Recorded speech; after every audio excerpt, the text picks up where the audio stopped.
Good afternoon दोस्तों। आज मैं अनुपात एवं समानुपात यानी रेशियो एंड प्रोपोर्शन का कुछ इम्पोर्टेंट पॉइंट एंड फार्मूला मैं बताने जा रहा हूं और नेक्स्ट क्लास में मैं इसका क्वेश्चन भी कराऊंगा। तो पहले इसका बेसिक चीज़ को समझिए कि होता क्या है रेशियो एंड प्रोपोर्शन। देखिए दोस्तों, अनुपात यानी रेशियो ए बटा बी को ए तथा बी का अनुपात कहते हैं। जब ए रेशियो बी, ये सिंबल होता है, ये जो बीच में दिया है सिंबल है, ठीक है। अब देखिए समानुपात यानी प्रोपोर्शन, इसको इंग्लिश में बोलते हैं प्रोपोर्शन। दो अनुपातों की बराबरी को समानुपाती कहते हैं। जैसे दैट इज ए अनुपात बी, समानुपात का अनुपात ऐसा सिंबल रहता है, 4 को रहेगा, ठीक है। सी अनुपात डी, दैट इज देखिए ए इंटू डी बराबर बी इंटू सी, यानी ये जो समानुपात है इसका मतलब बराबर का साइन होता है, ठीक है। इसका मतलब क्या होता है, बराबर का साइन, ठीक ना। अब देखिए इसी में देखिए आगे है विलोमानुपात या व्युत्क्रमानुपात। इसको इंग्लिश में बोलते हैं हम लोग इनवर्स और रेसिप्रोकल रेशियो, ठीक है। एग्जाम्पल देखिए, यदि m अनुपात m कोई अनुपात हो तो इसका 1/m अनुपात 1/n को विलोमानुपात कहेंगे, मतलब इसका रेसिप्रोकल होगा, ठीक है। तो इसका व्युत्क्रमानुपाती भी बोलते हैं, विलोमानुपाती भी बोलते हैं, दोनों सेम है। दैट इज देखिए 3:4 है, 3:4 है, तो इसका जो रेशियो होगा 1/3 अनुपात 1/4, इसका रेसिप्रोकल हो गया, ठीक है। अब देखिए इसका वर्गानुपात या द्विघाती अनुपात इसको बोलते हैं, ठीक है। वर्गानुपात या द्विघाती अनुपात यानी डुप्लीकेट रेशियो, इसको डुप्लीकेट रेशियो बोला जाता है। जैसे यदि m अनुपात n अनुपात p कोई अनुपात हो तो m स्क्वायर, n स्क्वायर और p स्क्वायर को वर्गानुपात कहते हैं, यानी स्क्वायर वाला, ठीक है। दैट इज देखिए एग्जाम्पल, देखिए एग्जाम्पल है 4:7:8 है का वर्गानुपात क्या होगा, तो इसका स्क्वायर देखिए 4:7:8 रेशियो। देखिए 4 का इसका 16 हो गया, 7 का 49 हो गया, 8 का 64 हो गया, ये हो गया, ठीक ना। वर्गमूलानुपात यानी सब डुप्लीकेट रेशियो, सब डुप्लीकेट रेशियो, ठीक है। देखिए यदि m ratio n ratio p कोई हो तो इसका जो सब डुप्लीकेट रेशियो जो होता है √m ratio √n ratio √m √p को वर्गमूलानुपात कहते हैं, ठीक है, यानी स्क्वायर रूट। दैट इज 49 का रेशियो 81 रेशियो 100 का वर्गमूलानुपात क्या होगा, तो देखिए √49 √81 √100 कर देंगे और √7 का 49 का वैल्यू 7, इसका वैल्यू 9, इसका वैल्यू 10, ठीक है दोस्तों। फिर नेक्स्ट देखिए अगला जो है दोस्तों घनानुपात या त्रिघाती अनुपात इसको बोलते हैं, या इंग्लिश में ट्रिप्लिकेट रेशियो इसको बोला जाता है, इंग्लिश में ट्रिप्लिकेट रेशियो। दैट इज देखिए यदि m ratio n ratio p कोई अनुपात हो तो इसका देखिए m का क्यूब, n का क्यूब, p का क्यूब को घनानुपात कहते हैं, ठीक है, या ट्रिप्लिकेट रेशियो कहा जाता है।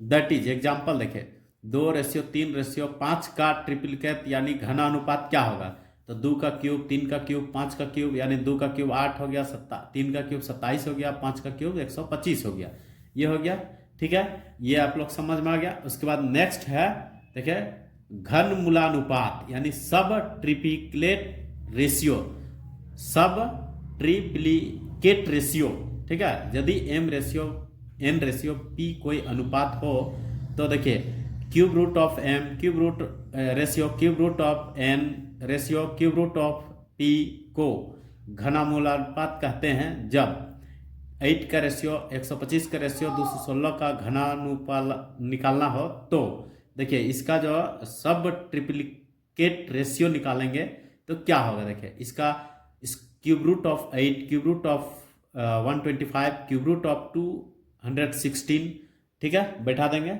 अब इसका वैल्यू देखिए क्यूब रूट निकालेंगे तो इसका 2, इसका क्यूब रूट 5, इसका क्यूब रूट 6, ठीक है।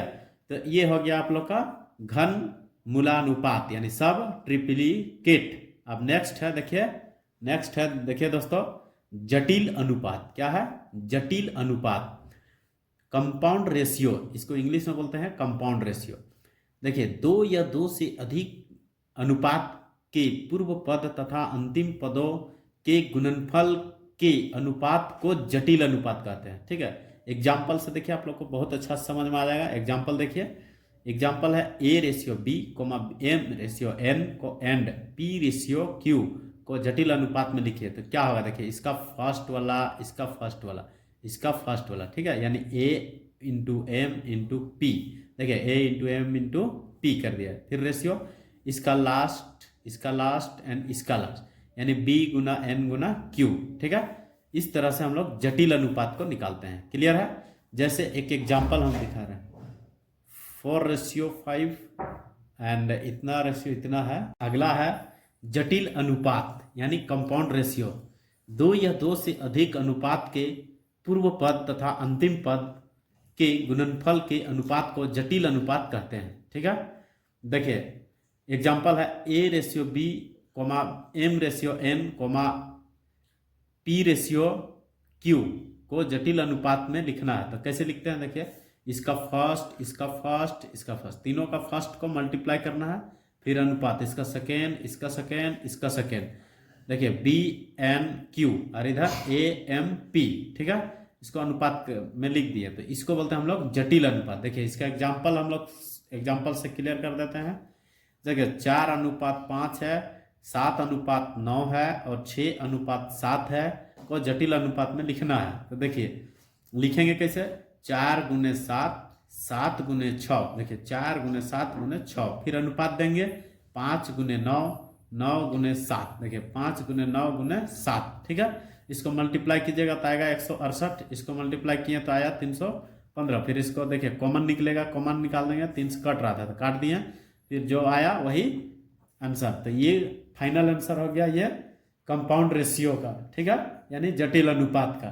ठीक ना, आगे देखिए, आगे देखिए ट्रिक 1। देखिए, ए रेशियो बी, यदि ए रेशियो बी बराबर एक्स रेशियो वाई तथा बी रेशियो सी बराबर एम रेशियो एन दिया हो तो निकालना रहेगा ए अनुपात बी अनुपात सी, यानी A ratio B ratio C. तो क्या लिखते हैं हम लोग? देखिए, एम एक्स अनुपात एम वाई अनुपात एन वाई। तो ये याद करने में थोड़ा कठिनाई होगा। ठीक है, और याद हो जाएगा तो अच्छी बात है। तो इसको हम लोग सोल्व कैसे करेंगे? इसको देखिए शॉर्टकट में, है ना, एक्स अनुपात वाई लिखेंगे और वाई के नीचे लिखेंगे एम अनुपात एन लिखेंगे। ठीक है, फिर ये देखिए, ये एक्स को क्रॉस मल्टीप्लाई यहाँ होगा, फिर एम इसके साथ मल्टीप्लाई होगा, फिर वाई इसके साथ मल्टीप्लाई होगा। ठीक है, यानी देखिए कितना आसान लगेगा, एक्स एम अनुपात वाई एम अनुपात वाई एन। क्लियर है? यानी A ratio B ratio C का वैल्यू हो गया M X ratio M Y ratio N Y. Clear है दोस्तों? अब इसी प्रकार से हम लोग 4 वाला देखते हैं, है ना। तो देखिए 4 वाला कैसे निकालते। यदि ए रेशियो बी बराबर एक्स वाई हो और बी रेशियो सी बराबर एम रेशियो एन हो तथा सी रेशियो डी बराबर पी रेशियो क्यू दिया हो तो हम लोग निकालेंगे A ratio B ratio C ratio D, that is X M P ratio Y M P ratio Y N P ratio Y N Q. Clear है? तो इसको अचानक से याद करने में बहुत कठिनाई होगा, इसलिए इसका ट्रिक देखते हैं। आइए देखते हैं। तो A ratio B ratio C ratio D का निकालना है वैल्यू। तो ए बी सी का वैल्यू हम लोग अभी जस्ट ऊपर में फाइंड किए थे। एक्स, देखिए ए का X M X ratio M Y ratio N Y. अब देखिए डी का जो अनुपात है ये वाला डी, पी रेशियो क्यू को यहाँ नीचे लिखेंगे पी रेशियो क्यू। और अब जो है देखिए पी यहाँ आएगा, पी यहाँ भी आया, पी यहाँ भी गया, यानी 3 जगह पी गया और एक ये जो है क्यू एक जगह इधर से। ठीक है, तो देखिए यहाँ ट्रिक्स कैसे याद करते हैं। तो यहाँ पर लिखेंगे एम एक्स पी, देखिए ratio M Y P ratio N Y P ratio N Y Q, N Y Q, यानी A ratio B ratio C ratio D निकालने का ये बहुत ही आसान तरीका है। आप लोग किसी भी तरह का देगा तो हम लोग निकाल लेंगे। ठीक ना, आज का अनुपात और समानुपात का ये खत्म हो गया, है ना। और इस तरह से देखिए हम लोग आप कल से इसको एक्सरसाइज में इसको इंटर करेंगे और आप लोग को पूरे ट्रिक के साथ और लॉन्ग विधि से भी मैं समझाऊंगा। आप लोग को यदि वीडियो अच्छा लग रहा हो तो आप लोग ज़रूर सपोर्ट कीजिए एंड लाइक कीजिए, शेयर कीजिए। जय हिंद दोस्तों।